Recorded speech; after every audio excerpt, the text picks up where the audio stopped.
পোশাকের স্বাধীনতা শুধু খোলার ভিতরে তালাশ করে, পরার ভিতরে দেয় না।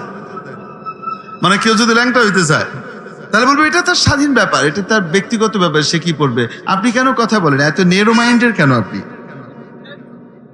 বুঝলেন না? মনে হয় তার যা ইচ্ছা সে সেটা পড়বে। মানে যদি খুলতে চায় কেউ সভ্য কাপড় চোপড়, শালীন কাপড় চোপড় খুলে যদি সে অসভ্যের মতো জীবন কাটাইতে চায়, সেক্ষেত্রে তার স্বাধীনতা। কিন্তু কেউ যদি নিজের ইচ্ছায় আল্লাহর পছন্দের, নবীর পছন্দের কাপড় চোপড় পরে ক্লাসে যেতে চায়, কলেজে যেতে চায়, তখন সেখানে বাধা দেয়, বলে ড্রেস কোড আছে, এটা আছে, ওইটা আছে, পড়তে পারবে না। তখন তাদের স্বাধীনতার খবর পাঠা থাকে না। ঠিক কি ঠিক না? অপেক্ষা করো, অপেক্ষা করো, বেশি দিন লাগবে না, অপেক্ষা করো।